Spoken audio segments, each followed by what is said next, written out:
You think that Jesperson is serious about Bryan Kohberger trying to move to Oregon? And I don't know if you know the answer, but is that kind of thing even possible? It happens more than you think. Okay. Now, there's something called a Western Interstate Corrections Impact. There's 11 states that kind of have this treaty so much where you can transfer to prison from state to state. Now, Idaho is not one of them.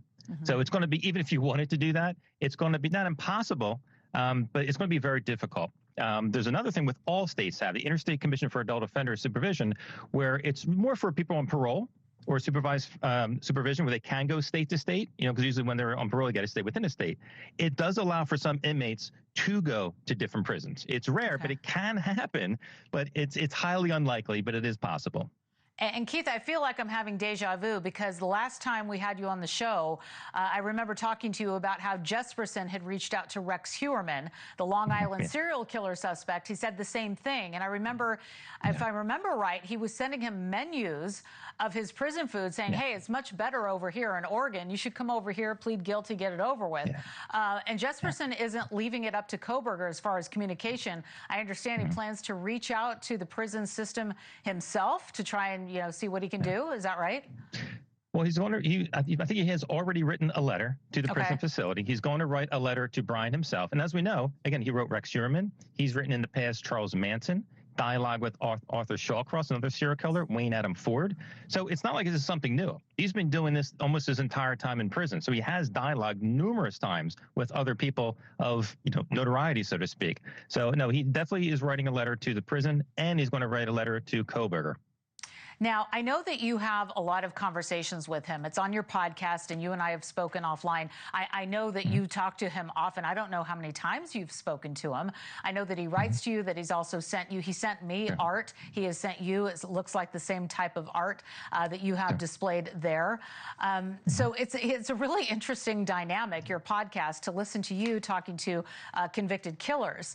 And when we talk about Kohberger and the quirks that he has, Jesperson, I guess, says that could really get him into trouble, and he thinks that Kohberger's crimes could be a problem for him. He could be a target. What more did he tell you about that? Well, in general, I mean, there's prison rules, so to speak, where they have a code. Now, he wasn't a child molester. He didn't kill an infant. But killing women in general is kind of a no-no, but killing women while they were sleeping, he's going to have a hard time with that. So when you go into prison, I mean, it all started from somebody asked me to help out with an article what the differences between jail and prison are. So one thing when you go into prison, you got to show your papers, which means they want to see what crime you committed. So when they find out he killed women while they were sleeping, it's going to go, right away, that's not a good sign, let alone his notoriety and fame from the press. But I think the bigger issue is I'm assuming a side effect from autism, if the reports are correct, the eye contact.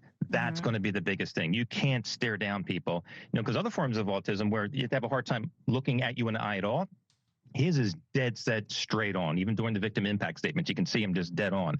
That's going to be a problem. I mean, if he has a cellie, if he has a roommate, washing his hands constantly, staying up all night, keeping your cellie up all night, that's going to be a problem for him for sure. Wow. Isn't that interesting? I mean, as we move forward and we wait to see what happens, and it'll be interesting to hear. I want you to come back and tell us if Jesperson hears back from the prison or if he hears from Kohberger himself, which could happen because that thing that happened with Rex Heuermann wrote him back once, right? He wrote him one letter, and that was it. And I understand that you've also you've been talking to him about a lot of different things, and I'm just wondering if you could share one more thing that he told you on your podcast that you found interesting for us. Well, again, he likes to write other people. It's almost like a control thing.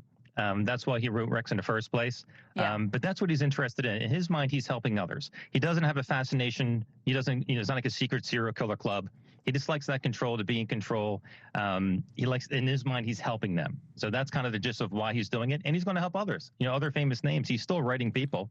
A lot of times he asks me for their address. So that's kind of the gist of why he's doing it.